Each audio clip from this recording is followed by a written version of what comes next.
அனைத்து கட்சி கண்டன ஆர்ப்பாட்டம் இங்கு நடந்து கொண்டுள்ளது. இந்த கண்டன ஆர்ப்பாட்டத்தை ஆம் ஆத்மி கட்சியின் மாநில தலைவர் திரு வசீகரன் அவர்கள் தலைமையிலும், திரு ஜோசப் ராஜா பொதுச் செயலாளர் திருமதி ஸ்டெல்லா மேரி, வினோத்குமார், ஃபாரூக், பன்னீர்செல்வம், ஆரிஃப் அவர்களுடைய முன்னிலையில் இந்த கூட்டம் நடைபெற்று கொண்டிருக்கிறது. இந்த கூட்டத்திற்கு கண்டன உரை நிகழ்த்த பிஜேபி கைப்பாவையாக இந்தியாவையே, அதுவும் பிஜேபியை எதிர்க்கக்கூடிய, பிஜேபி ஆளாத மாநிலங்களில் அந்த மாநிலத்தில் உள்ள ஆட்சியாளர்களை எந்த அளவுக்கு ஒடுக்க முடியுமோ அந்த அளவுக்கு ஒடுக்கி கொண்டிருக்கக்கூடிய பிஜேபி அமித்ஷாவையும் மோடியையும் பதவி விலக கோரி கண்டன உரை நிகழ்த்த வந்திருக்கக்கூடிய மாநில பொருளாளர் மறுமலர்ச்சி திமுக மரியாதைக்குரிய சகோதரர் திரு செந்தில் அதிபன் அவர்களை வரவேற்கிறோம். சிபிஐஎம் மாநில குழு உறுப்பினர் மரியாதைக்குரிய சகோதரர் வேல்முருகன் அவர்களை வரவேற்பதில் மிக்க மகிழ்ச்சி அடைகிறோம். சிபிஐ மாநில குழு செயலாளர் டாக்டர் ரவீந்திரநாத் அவர்களை வரவேற்பதில் மிக்க மகிழ்ச்சி. தலைமை நிலை செயலாளர் இந்திய யூனியன் முஸ்லீம் லீக் சகோதரர் திரு KM நிசாமுதீன் அவர்களை வரவேற்பதில் மிக்க மகிழ்ச்சி அடைகிறோம். ஆர்ப்பாட்டம், இது ஆர்ப்பாட்டம், அனைத்து கட்சிகளின் ஆர்ப்பாட்டம், பிஜேபியின் கைப்பாவை இடி சிபிஐக்கு எதிரான ஆர்ப்பாட்டம். ஆர்ப்பாட்டம், இது ஆர்ப்பாட்டம், பொய் வழக்கு போடும் சிபிஐ இடிக்கு எதிரான கண்டன ஆர்ப்பாட்டம். பதவி விலகு, பதவி விலகு, பதவி விலகு, பதவி விலகு. சர்வாதிகார மோடியே, சர்வாதிகார அமித்ஷாவே, பதவி விலகு, பதவி விலகு. நேர்மையான தலைவர்களை பொய்யான குற்றச்சாட்டில் கைது செய்து சிறையில் அடைத்த சிபிஐ இடி மீது நடவடிக்கை எடு, நடவடிக்கை எடு, நடவடிக்கை எடு, நடவடிக்கை எடு. ஆம் ஆத்மி தலைவர்களின் நற்பெயரையும் அன்பையும் பொய்யான குற்றச்சாட்டில் கலங்கடித்த பிஜேபியின் கைப்பாவை இடியையும் கைப்பாவை சிபிஐயும் கண்டிக்கின்றோம், கண்டிக்கின்றோம், கண்டிக்கின்றோம், கண்டிக்கின்றோம். நேர்மையாக எதிர்கொள்ள திராணியற்ற மோடியே, நேர்மையாக எதிர்கொள்ள திராணியற்ற அமித்ஷாவே, பதவி விலகு, பதவி விலகு, பதவி விலகு, பதவி விலகு. மன்னிப்பு கேள், மன்னிப்பு கேள், மன்னிப்பு கேள், மன்னிப்பு கேள். சிபிஐ இடியே மன்னிப்பு கேள், மன்னிப்பு கேள். மக்கள் மன்றம் முன்பு பகிரங்கமாக மன்னிப்பு கேள். எதிர்கட்சிகளை ஒடுக்க நினைக்கும், எதிர்கட்சிகளை ஒடுக்க நினைக்கும் மக்கள் விரோத மோடியே, சர்வாதிகார மோடியே, மக்கள் விரோத அமித்ஷாவே, சர்வாதிகார அமித்ஷாவே, பதவி விலகு, பதவி விலகு, பதவி விலகு, பதவி விலகு. மக்கள் விரோத மோடியே, பதவி விலகு. ஜனநாயகம் கிடைச்சிச்சா அப்படிங்கிறது எல்லாருக்கும் ஒரு கேள்விக்குறியா இருக்கு.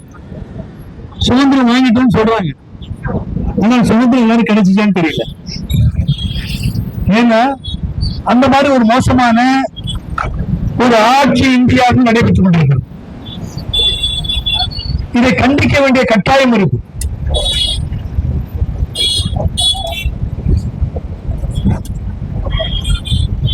மோடி என்ற ஒரு மனிதர் இந்தியா ஆண்டிருக்கிறார்.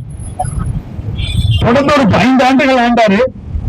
அதோட போயிடுவார்னு பார்த்தோம், திரும்ப வந்துட்டார். இது தொடர்ந்து கொண்டே இருக்கிறது.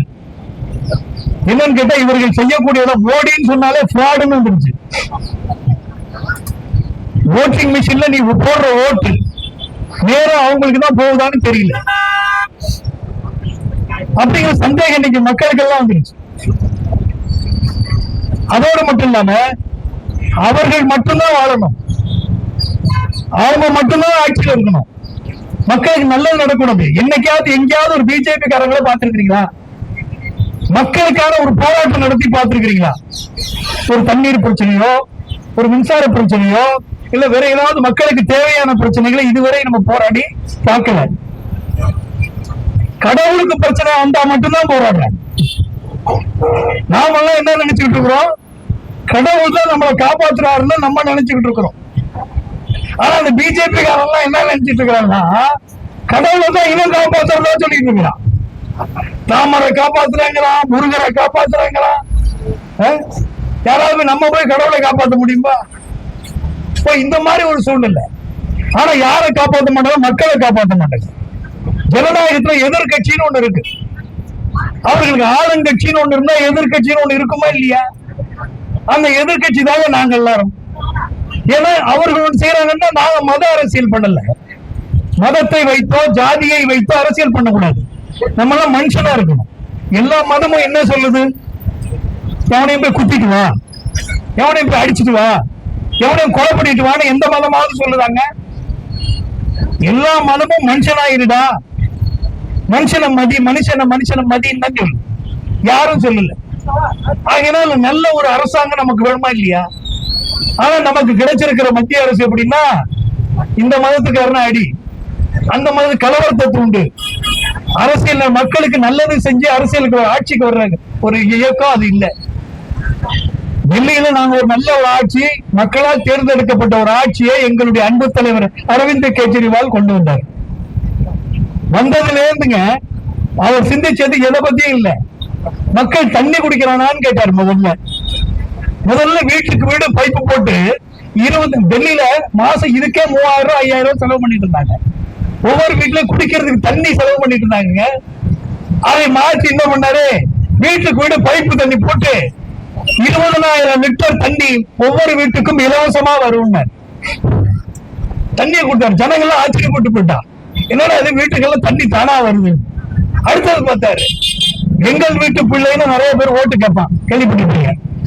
எங்கள் வீட்டு பிள்ளை எங்களுக்கு ஓட்டு போடுங்கிறான். எங்க வீட்டு பிள்ளைங்க எங்க அப்பா கஷ்டப்படுறாரு, கரண்ட் பில்லு கட்ட முடியல, பிள்ளைங்கள பள்ளிக்கூடத்துல சேர்க்க முடியல, நல்ல ஸ்கூல்ல படிக்க வைக்க முடியல, ஃபீஸ் கட்ட முடியல, நல்ல ஹாஸ்பிட்டல்ல போய் வைத்தியம் பண்ணிக்க முடியல. இதெல்லாம் இருந்தா தானே எங்க வீட்டு பிள்ளை, இதை நான் சரி பண்ணி கொடுத்தா தானே நாங்க எங்க வீட்டு பிள்ளைன்னு ஓட்டு கேட்க முடியும். அவங்க வந்தாங்க, நல்ல மருத்துவமனை கட்டி கொடுத்தாங்க, பெரியவர்களுக்கு நல்ல மருத்துவ மருந்துகள் கிடைக்குது, ஏரியாவுக்கு எல்லா பகுதிகளிலும் மருத்துவ வசதிகள் கிடைக்குது, மருந்து மாத்திரை கிடைக்குது. இப்படிங்கிறத இருக்கணுமா இல்லையா? இதை டெல்லியில செஞ்சாரு. எங்க பார்த்தாலும் மருத்துவமனைகளை உருவாக்கினாரு. வீதிக்கு ஒவ்வொரு கிலோமீட்டருக்கு ஒரு மஹல்லா கிளினிக் சொல்லி மருத்துவமனைகளை உருவாக்கினாரு. எல்லா பெரியவர்களுக்கும் வீட்டுல உள்ளவங்க எல்லாரும் பணக்காரர்கள் இருந்து ஏழைகள் இருந்து கிடைக்கக்கூடிய ஒரு வாய்ப்பை ஏற்படுத்தினாரு.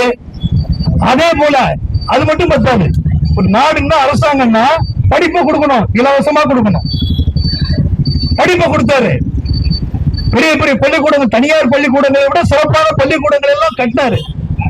பிள்ளைகள் சந்தோஷமா வரும்னு சொல்லி காலையில வர்ற பிள்ளைங்களுக்கு ஹாப்பினஸ் கிளாஸஸ் வச்சாரு, சந்தோஷ வகுப்புகள்னு வச்சாரு. அதோட இல்லைங்க, கிரவுண்டு டிவியில பாக்குறீங்களா, கிரிக்கெட் கிரவுண்டு, அதே மாதிரி கிரிக்கெட் கிரவுண்டு அமைச்சர்களே போய் உட்கார்ந்து அங்க பள்ளிக்கூடங்கள்ல வேலை பார்க்க ஆரம்பிச்சாங்க. அந்தந்த பகுதி எம்எல்ஏக்களே அங்கேயே போய் இருக்க ஆரம்பிச்சாங்க. இப்படி முழுமையா உருவாக்கி தரமான பள்ளிக்கூடத்தையும் அப்பல்லோ மருத்துவமனை, சிறப்பான அரசு மருத்துவமனைகள்லாம் உருவாக்கி கொடுத்து தொடர்ந்து நல்லது பண்ணிக்கிட்டே வந்தோம். இந்த பஸ் போறீங்கல்ல ஃப்ரீயா, இது இந்தியாவிலேயே முத அவர் தான் விட்டார். யார் பெண்களுக்கு இலவச பஸ்ன்னு விட்டார். ஆனால் நம்ம முதலமைச்சர் நான் ரொம்ப பாராட்டணும். என்ன காரணம்னா, டெல்லியில் இருந்ததை இங்கே கொண்டு வந்தார். டெல்லியில் ஏன்னா தமிழ்நாட்டு முதலமைச்சர் ஒரு ஈகோ இல்லாத முதலமைச்சருங்க. டெல்லியில இருந்து என்ன பண்ணாரு, இங்கே போய் பார்த்துட்டு வந்தார். டெல்லிக்கு போய் எப்படி ஸ்கூல்லாம் டெல்லியில் எல்லாருமே சொல்கிறாங்க, அமெரிக்க ஜனாதிபதியினுடைய பிள்ளைகள்லாம் வந்து பார்த்துட்டு போகிறாங்க. எல்லாம் இந்த அருமையாக இருக்குது பள்ளிக்கூடங்கள்லாம். ஃபின்லாண்டில் வந்து டீச்சர்ஸ் எல்லாம், ஃபின்லாண்டு உலகத்திலேயே சிறப்பான கல்வி ஃபின்லாண்டுங்கிற ஒரு நாட்டில் தான். அந்த நாட்டுக்கு டீச்சர்ஸை அனுப்பி ட்ரைனிங் பண்ணி கொடுக்குறாங்க. இதெல்லாம் பண்ணுறாங்கன்னு சொல்லிட்டு தமிழக முதலமைச்சர் மட்டும் இல்லை, எல்லாரும் போய் பார்த்தாங்க. ஒவ்வொரு மாநில முதலமைச்சர்கள்லாம் போய் டெல்லியில் பார்த்துட்டு அதை போல் இங்கே உருவாக்குகிறோம்னு சொல்லிட்டு இங்கே வந்தார். உருவாக்குனதோடு மட்டும் இல்லைங்க, இங்கே அவரையே கூப்பிட்டு, அரவிந்த் கெஜ்ரிவாலையே கூப்பிட்டு இங்கே அவர் கையாலேயே துவக்கி வைக்கிறார். ஏன்னா நம்ம தமிழ்நாட்டில் நிறைய பார்த்துருக்கோம், ஜெயலலிதா காலத்தில் எதை செஞ்சாலும் நான் செஞ்சேன்பாங்க. ஜெயலலிதா அவங்க உத்தரவுப்படி தான் நடக்கும். ஆனால் அதெல்லாம் இல்லாமல் நடந்தது. இப்படி செஞ்ச ஒரு நல்ல விஷயங்களை எல்லாம் பலவித கற்றுத்தந்த இந்தியாவிற்கே முன்மாதிரியாக இருந்த ஒரு முதலமைச்சர் வர ஐஆர்எஸ் படித்தவரை வேலையை விட்டுட்டு அன்னை தெரசா கூட போய் ஒர்க் பண்ணிட்டு திரும்பி பரிவர்த்தன் சொல்லி ஒரு அமைப்பை உருவாக்கி அதில் இருந்து மக்களுக்கான சேவையெல்லாம் செஞ்சுட்டு மக்கள் ஓட்டு போட்டு கிட்டத்தட்ட 70 இடங்களில் 67 எம்எல்ஏக்களை வெற்றி பெற செய்து ஆட்சியை அமைத்து காட்டியவர் அரவிந்த் கெஜ்ரிவால். எந்த ஊழலை ஒழிக்கணும், மக்களுக்கு 1 லட்ச ரூபாய்க்கு ரோடு போட சொன்னால் 1 லட்ச ரூபாய்க்கு ரோடு போடணும். 60,000 ரூபாய்க்கு போட்டு 40,000 ரூபாய் திருடி பாக்கெட்டில் போட்டு போனால் அந்த ரோடாக இருக்குமா? இதையெல்லாம் அதுதான் ஊழல்ங்கிறது. இதெல்லாம் ஒழிக்கணும்னு தான் நாங்கள் வந்தோம். எங்களை என்ன பண்ணான் தெரியுமா? ஊழலை ஒழிக்கணும்னு நீ சொல்கிற, உன்னை ஊழலை வச்சே உன்னை காலி பண்ணுறேன்னு சொல்லி வேற எதுவும் சொல்ல முடியல. இவர் அதை பண்ணாரு, இதை பண்ணாரு, ஏமாத்திட்டாரு, மக்களை சுரண்டிட்டாரு, மக்கள் பணத்தை பிடிக்கிட்டாரு, இப்படின்னு எதுவுமே சொல்ல முடியல. முயற்சி பண்ணி பார்க்குறான், தடுத்து பார்க்குறான். ஏன்னா நாங்கள் டெல்லியில் மட்டும் ஜெயிக்கல, பஞ்சாப்லையும் ஜெயிச்சிட்டோம். பஞ்சாபில் மட்டும் இல்லை, டெல்லியில் 15 ஆண்டு காலமாக பாரதிய ஜனதா கட்சியினுடைய கைகளில் இருந்த டெல்லி கார்பரேஷன் எங்கள் கையில் வந்துருச்சு. அதுவும் பத்தாது, மோடியோட ஊர் எது தெரியுமா? குஜராத். குஜராத்துக்குள்ளேயே போய் அங்கே ஒரு 10% ஓட்டை வாங்கி தனியாக நின்று அங்கே 5 சீட்டை ஜெயிச்சிட்டோம். ஏன்னா மக்களை நோக்கி அரசியல் பண்றதில்லை பிஜேபி, தேர்தலை மட்டுமே நோக்கி அரசியல் பண்ணுவான். அவனுக்கு தாங்க முடியல. என்னடா அது நம்ம ஊர்லயே வந்து ஜெயிக்கிறாரு, கோவாவில் வந்து 2 சீட்டு ஜெயிச்சுட்டு போறாரு, 19வது காஷ்மீருக்கு போய் அங்கேயும் ஒரு சீட்டு ஜெயிச்சுட்டு வர்றாரு அப்படின்னு சொல்லி இவரை ஒழிக்கதற்கான வேலையில் இறங்கி விட்டார். ஒரு நல்ல மனிதனை, நேர்மையான மனிதனை, மக்களுக்கான ஒரு ஆட்சியை எல்லாரும் பாராட்டி, அனைத்து தலைவர்களும் திரு வைகோ அவர்கள் உட்பட எல்லாராலும் பாராட்டு பெற்றவர். அவரை பத்தி என்ன பண்றா, நீ ஊழல் ஒழிக்கணும் தானே வந்த, நீ 100 கோடி ரூபாய் திருடிட்டேன்னு ஒரு வழக்கு அவர் மேல போட்டு அவரை கடந்த தேர்தலில் 6 மாசம் கொண்டு போய் ஜெயிலில் வச்சுட்டாங்க. ஒரு முதலமைச்சரையே கொண்டு போய், இந்திய சரித்திரத்தில் முதலமைச்சரையே கொண்டு போய் ஜெயிலில் வச்சது இந்த மோடி தான். அதுக்கு துணை முதலமைச்சர் அவரை கொண்டு போய் ஒரு கேஸில் ஃபிக்ஸ் பண்ணி 2 வருஷங்க, 1 நாள் 2 நாள் இல்லை, நான் 10 நாள் ஜெயிலுக்கு போனேன் 8 வழிச்சாலைக்கு. அதை நான் பெருமையாக பேசிக்கிட்டு அலைகிறேன். ஆனால் பாருங்க, 2 வருஷம் ஜெயிலில் தூக்கி உள்ள வச்சிருக்கிறாங்க. அதே மாதிரி சத்யேந்திர ஜெயின்னு ஒருத்தர் ஹெல்த் மினிஸ்டர், இந்த இவ்வளோ மருத்துவமனையெல்லாம் உருவாக்குறாரு, அவரை கொண்டு போய்ங்க தேர்தலில் வந்து அவர் இமாச்சல் பிரதேசத்துக்கு இன்சார்ஜாக போடுறாங்க. இன்சார்ஜாக போடும்போது என்ன ஆச்சுன்னு சொன்னால், இன்சார்ஜாக போட்டால் திருப்பி இமாச்சல் பிரதேசில் இவனுக்கு போய் பிடிச்சிருவாங்க போட்டிருக்குன்னு நினச்சி அவரை எப்பயோ தொழில் நடத்தும் போது ஏதோ பணம் பரிவர்த்தனை நடந்துச்சுன்னு ஒரு பொய்யை சொல்லி அவரை கொண்டு போய் 3 வருஷம் ஜெயிலில் வச்சுட்டாங்க. நான் கேட்குறேன், இன்னைக்கு என்ன ஆயிடுச்சு தெரியுமா? ஏன் இந்த போராட்டங்கிறத நீங்கள் தெரிஞ்சுக்கணும். நாங்கள் வந்து மக்களுக்கான ஒரு கட்சியாக இருந்ததுனால இவ்வளோ பேர் வந்து உட்காடுறாங்க. ஏன் இந்த போராட்டம் பண்ணுறோன்னா, இவ்வளவு நல்லது செய்த ஒரு முதலமைச்சரை, இவ்வளவு நேர்மையாக இருந்த ஒரு முதலமைச்சரை இவர் மேலேயே ஒரு பொய் வழக்கை போட்டு இவரை கொண்டு போய் சிறைச்சாலையில் வச்சு பண்ணதோட கோர்ட்டு கேட்குது, ஏன்பா இவர் 100 கோடி ரூபா வாங்கிட்டாருன்னு சொல்றியே, ஆதாரம் இருக்கான்னு கேட்குது. இருக்குங்க அங்கே வேண்டியது. இந்த இடின்னு ஒன்று இருக்குது, அமலாக்கத்துறை, சிபிஐன்னு ஒன்று வச்சுருக்கிறான். ஒரு மோசமான ஒரு திறம். அவனுக்கு மோடி என்ன சொல்கிறாரோ அதை செய்யறதுக்கு, மக்களுக்காக இல்லை, சம்பளம் மக்கள்கிட்ட வாங்குவான். ஆனால் வேலை பூரா மோடிக்கு தான் பார்ப்பான். அந்த துறையை வச்சு இவரை ஜெயிலில் தூக்கி உள்ளே போட்டது. இப்போ அந்த கோர்ட்டு, டெல்லி நீதிமன்றம் சொல்லிடுச்சு, அவர் மேலே எந்த குற்றமும் இல்லை, அவருக்கு அவர் குற்றம் செய்ததற்கான எந்த ஆதாரமும் இல்லை அப்படின்னு சொல்லி டெல்லி நீதிமன்றம் உத்தரவு கொடுத்துருச்சு நேற்று முந்தா நாள். சரி, நாங்கள் இப்போ நிரபராதின்னு நாங்கள் ஒத்துக்கிறோம், இதுக்கு மேலே நீ மேல்முறையீடு போ, அதுவே உங்கள் இஷ்டம். அது இந்தியாவிலேயே இந்த மாதிரி ஒரு கேவலம் எங்கேயுமே நடந்ததில்லை. அவரை கொண்டு போய் உள்ளே போட்டிங்க. 6 மாதம் இருந்தார் ஒருத்தர், 2 வருஷம் இருந்தார் ஒருத்தர். இப்போ அவர் 2 வருஷம் இருந்துட்டு வந்து இவர் மேலே குற்றம் இல்லை, இவர் நிரபராதி, இவர் கைது செஞ்சதுக்கு தப்பு பண்ணாருங்கிறதுக்கு எந்தவித ஆதாரமும் இல்லை, வழங்க சிபிஐயாலையும் அமலாக்கத்துறையாலையும் கொடுக்க முடியல அப்படின்னு சொன்னா என்ன அர்த்தம் சொல்லுங்க? ஆக நீ எங்களுக்கு அரெஸ்ட் பண்ண, உள்ள போட்ட, வழக்கு போட்டு நிரூபிச்சிருந்தாலும் பரவாயில்ல, எங்கள் நேர்மையானன்னு சொல்லிட்டு 6 மாதம் உள்ள வச்சிருந்தேன், எங்கள் நிலைமை என்ன? 2 வருஷம் நீங்களே சிந்திச்சு பாருங்க. 2 வருஷம் போய் உங்களுக்கு ஒன்றும் இல்லைன்னு சொல்லி உள்ள விட்டு வெளியில் விட்டா உங்களுக்கு எவ்வளோ மன உளைச்சலுங்க இருக்கும், எவ்வளோ வேதனைங்க இருக்கும். அந்த வேலையை செய்தவர் தான் இந்த மோடி. இன்னைக்கு மோடி சுற்றிட்டு ஊர் பூரா நாடு பூரா சுற்றிட்டு இருக்கிறார். அந்த ஆள் மணிப்பூரில் அவ்வளோ பெண்கள் எல்லாம் அவ்வளோ கொடுமைப்படுத்தினா அங்கே போனோம், அங்கே போக முடியும், போக யோகிதை என்ன? எலெக்ஷன் வந்தவுடனே இங்கே தமிழ்நாட்டுக்குள்ள ரவுண்ட் அடிக்கிறது, இங்கே தெருவாக அலையிறது, தமிழை கொலை பண்ணி பேசுறது. இப்படி ஒரு மோசமான ஒரு கேவலமான நீ பதவி விலகணும். உன் நாட்டு சட்ட நீதிமன்றம் சொல்லிடுச்சு, நீ உனக்கு கீழே இருக்கிற சிபிஐ, உனக்கு கீழே இருக்கிற இடி இவ்வளோ பெரிய தப்பு பண்ணியிருக்கு, ஒரு அப்பாவிகளை கைது செய்திருக்கிறது, ஒரு முதலமைச்சர்னு கூட பார்க்காம, மக்களால் தேர்ந்தெடுக்கப்பட்டவர்னு கூட பார்க்காம கொண்டு போய் சிறைச்சாலையில் போட்டுட்டு இன்னைக்கு அவர் மேலே குற்றம் இல்லைன்னு சொல்லி நிரபராதின்னு சொல்லி அவர் வெளியே வந்திருக்கிறாரு. இதுக்கு என்ன பதில்? இதைத்தான் நாங்கள் இதை கண்டித்து தான், இதுக்கு என்ன கோர்ட்டு சொல்லிடுச்சு இல்லை, இந்த மோடி நாக்கப்படின்னு சாகணுமா இல்லையா? வெக்கம் இருக்கணுமா இல்லையா? ஒரு வெக்கமே இல்லாத ஒரு ஆள் இந்தியாவுக்கு, இது இந்திய வரலாறுல ஒரு பிரதமராக வந்திருக்கிறாருனா மோடி தான். பிஎம் கேர்னு சொல்லி ஏங்க மக்கள்கிட்ட நிதியை வாங்கிட்டு எவ்வளோ வாங்கினேன்னு சொல்ல மாட்டாராம். இப்படி ஒரு ஆள், ஒரு மோசமாக பணத்தை அம்பானி, நம்மளே என்ன நினச்சிட்டு இருக்கிறோம், இவனுக்கு நான் நேர்மையாக இருக்கிறேன், நாங்கள் நேர்மையாக இருக்கிறாருன்னு நிறைய பேர் நினச்சிட்டு இருக்கிறான். இவன் என்ன செய்கிறான்? அம்பானி அதானி போல ஆளுங்களை உருவாக்கி விட்டுறான், அவங்கிட்ட வாங்கிக்கிறான். ஸோ இதையெல்லாம் மாறணும். ஆக இந்த போராட்டம் எதுக்குன்னு சொன்னால், நல்லவர்களை எதிர்கட்சி இன்னைக்கு தமிழ்நாட்டிலையும் பல அமைச்சர்கள் மேலே நான் என்ன சொல்கிறேன்னா, தமிழ்நாட்டில் ஒரு வழக்கு, இப்போ அரவிந்த் கெஜ்ரிவால் மேலே வழக்கு போட்டீங்க, போட்டால் நாங்கள் குற்றவாளியா? நிரூபிச்சா தானே நாங்கள் இன்னைக்கு நாங்கள் நிரபராதின்னு சொல்கிறோம். கோர்ட் எங்களை நிரபராதி, இவங்க மேலே ஆதாரம் இல்லை, நாங்கள் விடுவிக்கிறோம். அந்த வழக்கில் இருந்து அரவிந்த் கெஜ்ரிவாலையும் அதை சார்ந்த அவர் மட்டுமல்ல 23 பேரை, ஒரு ஆள் 2 ஆள் தான் நீங்கள் சொல்கிறது கரெக்ட், 23 பேரை விடுதலை பண்ணியிருக்கிறோம் அப்படின்னு கோர்ட்டு சொல்லியிருக்கு. அப்படின்னு சொன்னால் நாங்கள் என்ன நினைக்கிறோன்னு சொன்னால், இவர்களை இந்த மாதிரி ஒரு மோசமான செயலை, மக்களை ஏமாற்றுகிற, மக்களை சுரண்டுகின்ற ஒரு கொல்ல கூட்டம், மக்களை எந்த நன்மையும் செய்ய முடியாத இந்த கூட்டத்தை நாம் அப்புறப்படுத்தணும். இந்த மக்கள் மத்தியில் எந்த அளவுக்கு அரவிந்த் கெஜ்ரிவாலை கைது செய்த போது இந்த செய்திகள் ஊடகத்திற்கு எடுத்து செல்லப்பட்டதோ அந்த அளவுக்கு இன்னைக்கு அவரை செஞ்சதுக்கு இன்னைக்கு கொண்டு போல. இது நம்ம நாட்டினுடைய துரதிர்ஷ்டம்.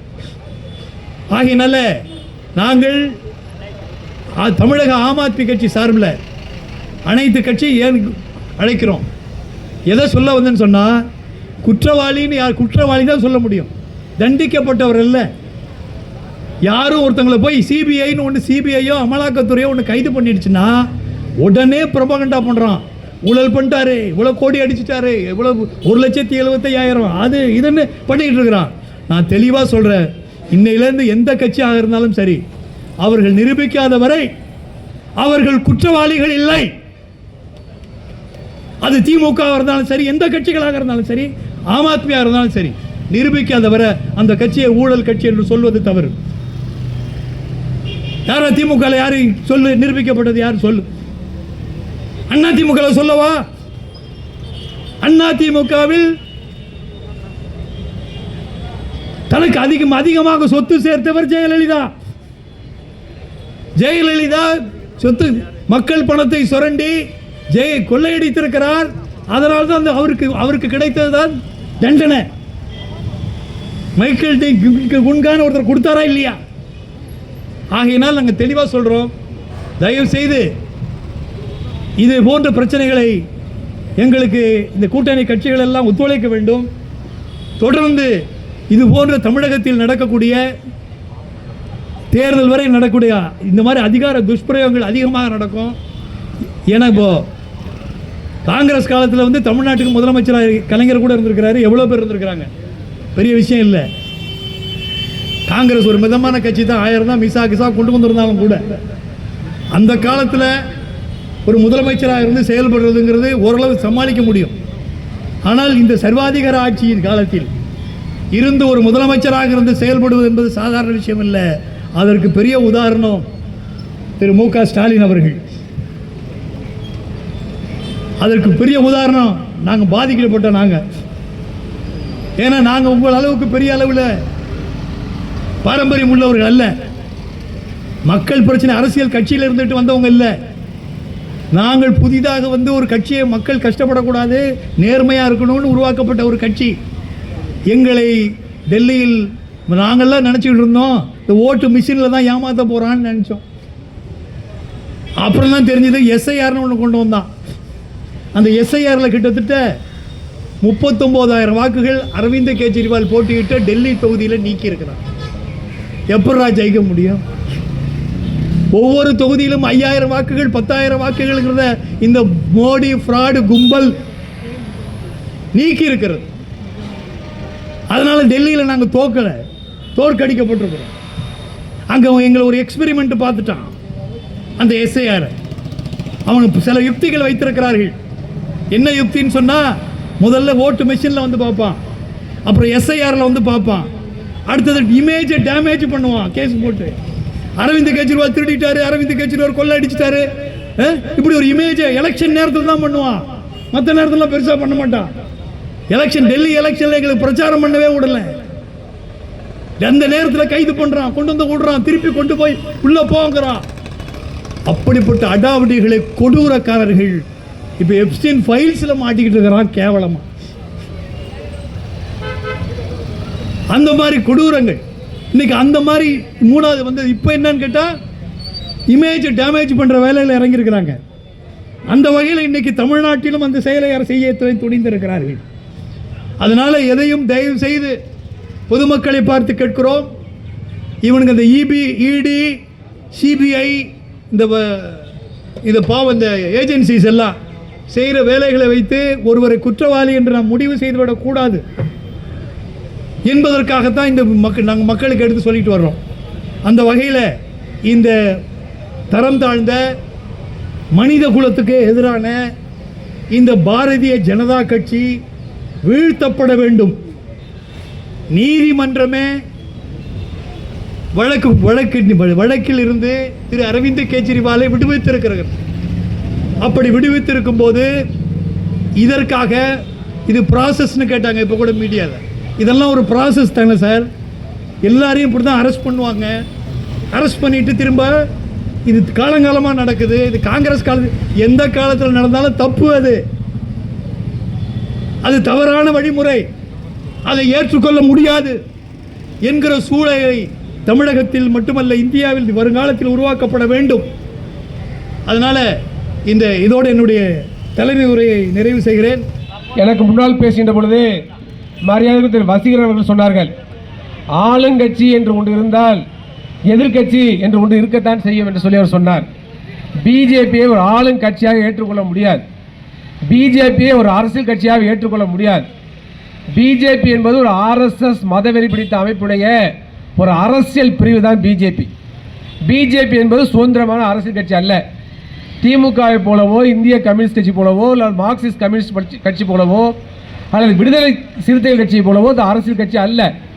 மாறாக இந்தியாவை இந்து ராஷ்டிரா மாற்ற வேண்டும் என்ற இந்துத்துவ அரசியலை முன்னெடுக்கக்கூடிய ஆர்எஸ்எஸ் என்ற மதவெறி பிடித்த ஒரு அமைப்புடைய அரசியல் கிளைதான், அரசியல் பிரிவு தான் பிஜேபி என்பதை மறந்துவிடக்கூடாது. எதிர்கட்சி மீது இடி, சிபிஐ, ஐடி ஆகிய துறைகளின் மூலமாக மோடி மற்றும் அமித்ஷா அவர்கள் நடத்தி வரும் அராஜக போக்கை கண்டித்து அவர்கள் இருவரும் மோடியும் அமித்ஷாவும் பதவி விலக கோரி ஆம் ஆத்மி கட்சியின் சார்பாக நடைபெறும் கண்டன ஆர்ப்பாட்டத்தின் தலைவர் என்னுடைய நண்பர் திரு வசீகரன் அவர்களே மற்றும் இந்த ஆர்ப்பாட்டத்திற்கு திரளாக வந்திருக்கும் தோழர்களே, மற்றும் நம்முடைய சிபிஐ மாநில குழு உறுப்பினர்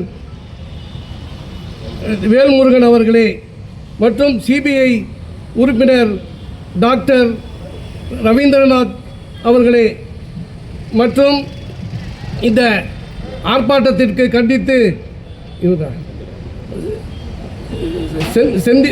செந்தில் லதிபன் அதிபர்களே மற்றும் இந்த ஆர்ப்பாட்டத்தில் கன்னட உரையாற்ற வந்திருக்கும் அனைத்து கட்சி உறுப்பினர்களே, உங்கள் அனைவரையும் வரவேற்றவனாக நான் என்னுடைய உரையை ஆரம்பம் செய்கின்றேன். இந்த ஆம் ஆத்மி கட்சியின் சார்பாக நடைபெறும் கண்டன ஆர்ப்பாட்டத்திற்கு என்னுடைய இந்திய யூனியன் முஸ்லீம் லீக் சார்பாகவும் அதன் தலைவர் நம்முடைய காதர் மொய்தீன் எக்ஸ்எம்பி அவர்கள் சார்பாகவும் வாழ்த்துக்களை முதலில் தெரிவித்துக் கொள்கின்றேன். இவர் நம்முடைய கெஜ்ரிவால் அவர்கள் எங்களுடைய நண்பர். நாங்கள் டெல்லி செல்லும் போதெல்லாம் அவரை சந்திப்போம். ஒரு அருமையான நண்பர். இந்த மக்களை அனைவரும் அவர்கள் டெல்லியில் திறம்பாக ஆட்சி செலுத்தி வந்திருக்கிறார். அதையெல்லாம் நாங்கள் நேரில் பார்த்திருக்கின்றோம். அவரை நம்முடைய மோடி அவர்கள் உடனடியாக அரெஸ்ட் செய்து 2 வருடம் அவர்களை சிறையில் அடைத்து மற்றவர்களோடு கூட 23 பேரையும் அந்த கட்சிக்காரர்களை அரெஸ்ட் செய்து அதில் இப்பொழுது கோர்ட் எந்தவித ஆதாரமும் இல்லாமல் அவர்கள் விடுவித்திருக்கிறார்கள். கோர்ட்டுக்கு முதலில் நான் நன்றி தெரிவித்துக் கொள்கின்றேன். ஏனென்றால் இன்றைக்கு கோர்ட் மோடி கோர்ட் என்று சிலர் நினைப்பார்கள். ஆனால் மோடி கோர்ட் அல்ல, மக்கள் கோர்ட். இந்த மக்கள் கோர்ட்டை இந்த தீர்ப்பின் மூலமாக அந்த கோர்ட்டுடைய உத்தரவு மிகவும் வரவேற்கத்தக்கதாக இருக்கிறது. இதன் ஒரு பானை சொத்துக்கு ஒரு சோர் பதம். இந்த ஒரு தீர்ப்பின் மூலமாக உலகில் உள்ள அனைத்து மக்களும் தெளிவாக ஆகிவிட்டார்கள். எனவே மக்களே, இனி இந்த அடுத்து நமக்கு தமிழக தேர்தல் வருகின்றது. நம் அனைவரும் ஒற்றுமையாக இருந்து திராவிட மாடல் ஆட்சியை மீண்டும் அமைத்தால்தான் இந்த மோடியிடமிருந்து நாம் தப்பிக்க முடியும். இந்த தமிழகத்திலும் மோடி சில வித்தைகளை, மோடி மஸ்தான் வித்தைகளை காட்டலாம் என்று நேற்றும் வந்துவிட்டு சென்றார். மோடி மஸ்தான் வித்தையெல்லாம் எங்களுக்கு பல முறை தெரியும். அந்த மஸ்தான் வித்தைகளை எல்லாம் எங்களிடம் காட்ட வேண்டாம். அந்த மஸ்தானுக்கு மஸ்தான் வித்தைகளை நாங்கள் காட்டுவோம் என்று இந்த பதிலடி கொடுக்கும் மூலமாக தமிழகத்தில் மக்கள் அனைவரும் ஒன்று சேர்ந்து திராவிட முன்னேற்ற கழகத்தை முன்னிட்டு செயல்படுத்த வேண்டும். மீண்டும் அவர்கள் ஆட்சிக்கு வர தாங்கள் எல்லாம் உதவி செய்ய வேண்டும் என்று கேட்டுக்கொண்டு இந்திய முஸ்லிம் அனைவருக்கும் வாழ்த்து தெரிவித்து விடைபெறுகிறேன். வணக்கம். ஆர்ப்பாட்டம், இது ஆர்ப்பாட்டம், அனைத்து கட்சிகளின் ஆர்ப்பாட்டம். பிஜேபியின் கைப்பாவை இடி சிபிஐக்கு எதிரான ஆர்ப்பாட்டம். ஆர்ப்பாட்டம், இது ஆர்ப்பாட்டம். பொய் வழக்கு போடும் சிபிஐ இடிக்கு எதிரான கண்டன ஆர்ப்பாட்டம். பதவி விலகு, பதவி விலகு, பதவி விலகு, பதவி விலகு. சர்வாதிகார மோடியே, சர்வாதிகார அமித்ஷாவே, பதவி விலகு, பதவி விலகு. நேர்மையான தலைவர்களை பொய்யான குற்றச்சாட்டில் கைது செய்து சிறையில் அடைத்த சிபிஐ இடி மீது நடவடிக்கை எடு, நடவடிக்கை எடு, நடவடிக்கை எடு, நடவடிக்கை எடு. ஆம் ஆத்மி தலைவர்களின் நற்பெயரையும் அன்பையும் பொய்யான குற்றச்சாட்டில் கலங்கடித்த பிஜேபியின் கைப்பாவை இடியையும் கைப்பாவை சிபிஐயும் கண்டிக்கின்றோம், கண்டிக்கின்றோம், கண்டிக்கின்றோம், கண்டிக்கின்றோம். நேர்மையாக எதிர்கொள்ள திராணியற்ற மோடியே, நேர்மையாக எதிர்கொள்ள திராணியற்ற அமித்ஷாவே, பதவி விலகு, பதவி விலகு, பதவி விலகு, பதவி விலகு. மன்னிப்பு கேள், மன்னிப்பு கேள், மன்னிப்பு கேள், மன்னிப்பு கேள். கேள் சிபிஐ இடிஏ மன்னிப்பு கேள் மன்னிப்பு கேள் மக்கள் மன்றம் முன்பு பகிரங்கமாக மன்னிப்பு கேள் எதிர்க்கட்சிகளை ஒடுக்க நினைக்கும் மக்கள் விரோத மோடியே சர்வாதிகார மோடியே மக்கள் விரோத அமித்ஷாவே சர்வாதிகார அமித்ஷாவே பதவி விலகு பதவி விலகு பதவி விலகு பதவி விலகு மக்கள்